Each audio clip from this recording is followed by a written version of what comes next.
Tapi kali ini kita mau belajar tentang konseling pranikah. Konseling pranikah itu penting. Kali ini kita akan belajar arti pernikahan. Topiknya adalah tidak ada keluarga yang sempurna.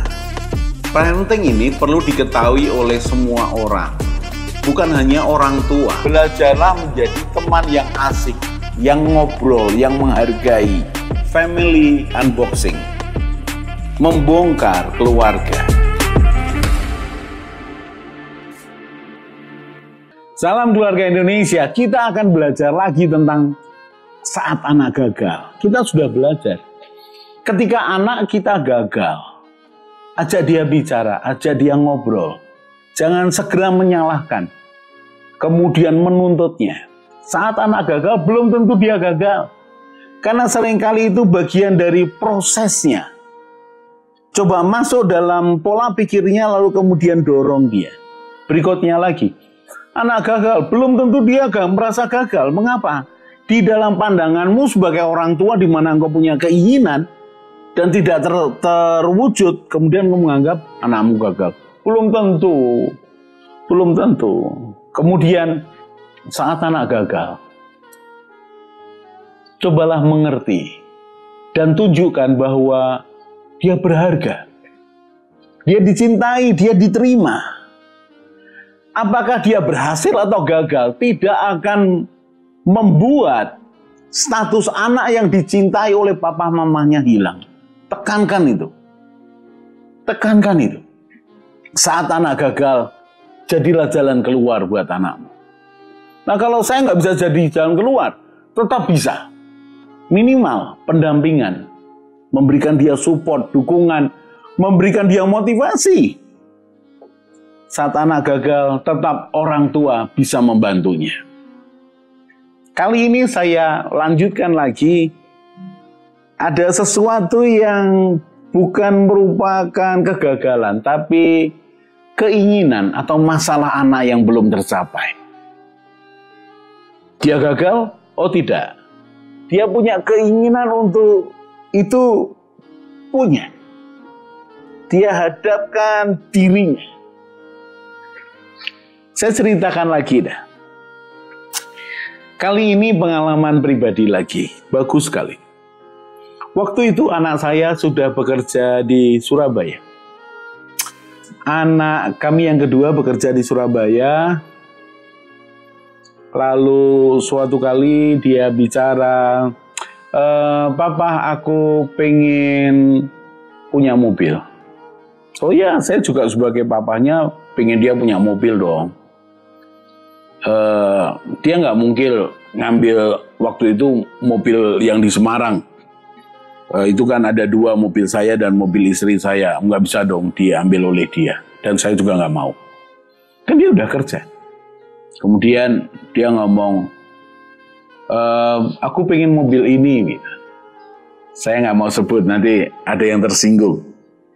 Terus saya katakan, mengapa mobil itu? Saya ajak obrol dia. Saya coba ajak bicara dia. Lalu dia mengatakan, oh aku pernah naik mobil itu, bla bla bla bla bla bla bla. Ya saya bilang, it's okay.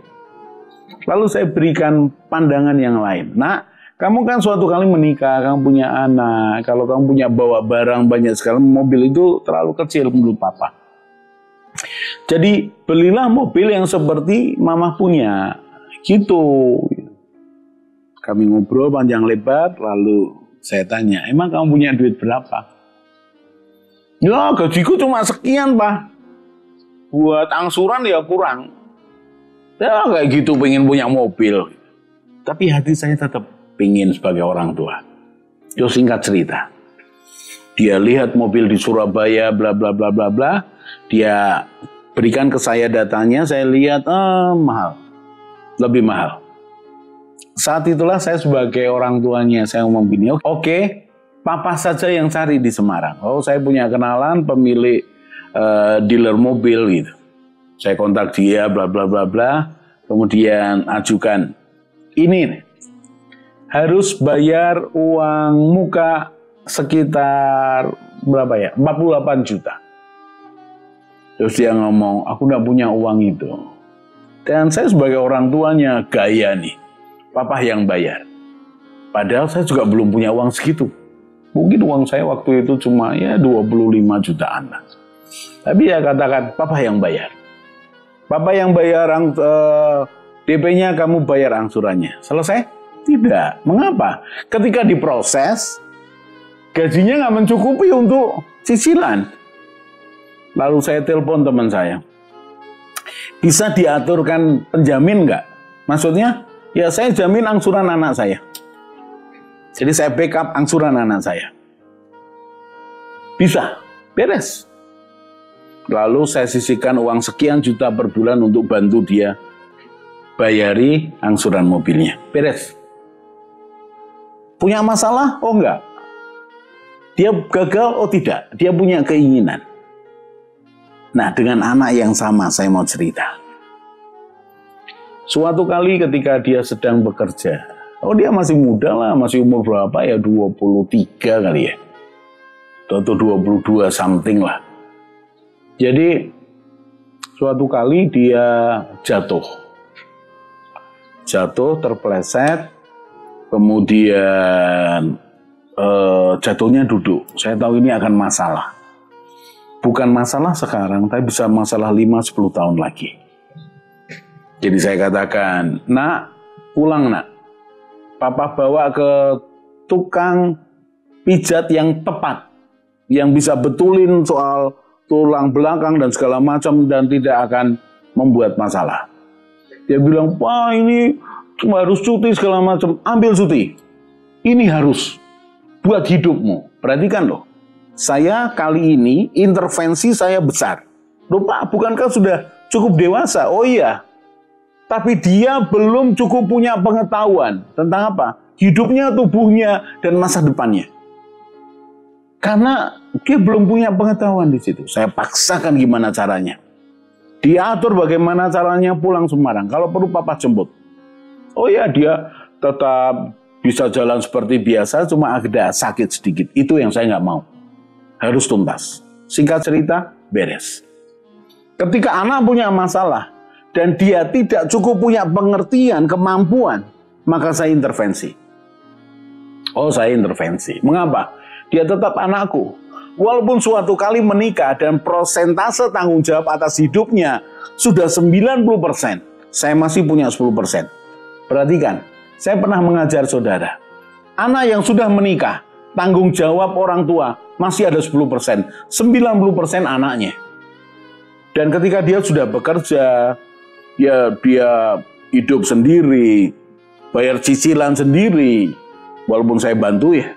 Tapi tetap ketika dia membutuhkan pertolongan, saya akan intervensi. Beda loh, sekali lagi saya harus katakan beda. Beda apa Pak? Beda ketika anak sudah menikah. Lalu dia lakukan sesuatu yang mungkin dia mengalami sesuatu butuh pertolongan. Saya tidak mungkin intervensi seperti ini. Mengapa? Oh, saya harus bicara dengan suaminya dong. Saya harus mungkin diskusi dengan suaminya. Tawarkan yang baik. Tapi ini kan belum menikah. Jadi saya intervensi. Berikutnya lagi. Anak yang sama. Suatu kali diberitahu. Kami yang di Semarang diberitahu. Diberitahu oleh dia. Papa, mama, aku sakit. Aku katanya temanku kerasukan. Kerasukan di tempat kerja. Kok bisa begitu? Gimana ceritanya? Ya waktu itu aku lagi duduk, tiba-tiba aku jatuh. Dan kata temanku aku kerasukan. Wah, buat saya, wow, nggak mungkin. Tidak mungkin. Tuhan yang kami sembah adalah Tuhan di atas segala Tuhan. Tidak ada kuasa yang bisa menyentuh anak Tuhan sedemikian rupa dalam proteksi. Lalu saya ingat 6 tahun yang lalu dia punya masalah dengan giginya. Giginya itu nggak tumbuh begini loh, bukan, tapi lurus begini, jadi menekan gigi yang lain. Dan saya tahu dokter gigi di Semarang waktu itu mengatakan, ini sekarang nggak masalah, tapi suatu kali masalah. Dan anak menolak untuk dioperasi. Menolak berkali-kali, nggak apa-apa, nggak apa-apa. Lalu Waktu itu, saya ngomong kepada anak saya, "Nak, izin cuti." Susah ini pas segala macam. Sudah tahu apa yang saya lakukan? Saya intervensi lebih jauh lagi. "Nak, keluar dari kerjaan. Kalau kamu nggak mau begitu, keluar dari kerjaan." Kenapa? Nyawamu lebih penting daripada cari uang. Kamu lebih berharga buat papa mama daripada uangmu. Kamu mandiri di sana, papa mama senang. Tapi kamu lebih berharga. Dan kamu tidak tahu loh, Nak, bahwa itu bisa berpengaruh loh. Dia tetap ngotot, "Enggak, Pak, ini bukan masalah gigiku," dan segala macam. Saya tidak peduli. Dia masih anak saya, dia belum menikah. Saya intervensi. Saya ngomong gini, "Bilang sama bosmu ya, keluar kerjaan." Dia bilang sama bosnya keberatan. Bosnya nggak kasih izin. Lalu saya sebagai orang tuanya lebih berhak atas anak saya. Saya ngomong begini, "Kalau bosmu bisa menjamin hidup matimu seumur hidup, boleh mengatakan begitu." Akhirnya bosnya melepaskannya. Kenapa? Ya papahnya tidak mengizinkan. Singkat cerita, kami boyongan. Bawa mobil dari Semarang, bawa 2 mobil dari Surabaya. Kemudian saya atur dengan dokter gigi. Dan 2 hari kemudian, kalau tidak salah setelah sampai Semarang, operasi, itu operasi besar. 2 giginya dicabut. Saya dampingi anak saya.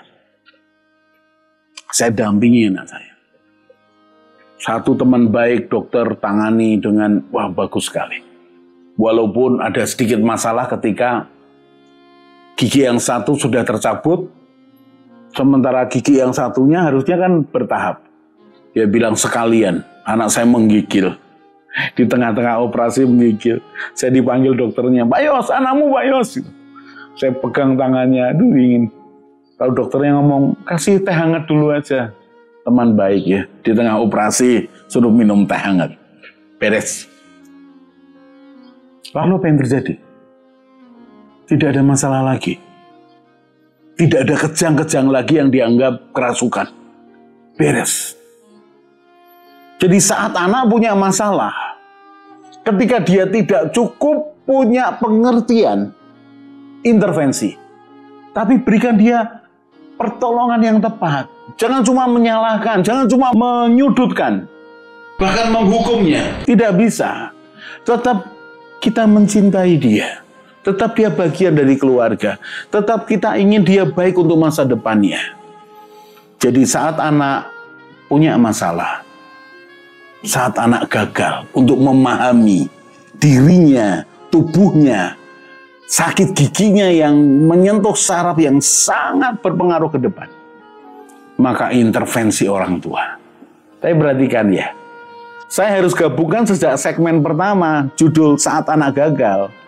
Jadi saudara jangan ambil itu, Pak, Bapak bilang intervensi. Perhatikan semuanya ini ya. Jangan cuma pegang yang intervensi. Tunjukkan cinta saudara. Berikan pertolongan. Itu jauh lebih baik. Kita akan lanjutkan di segmen yang lain. Salam keluarga Indonesia.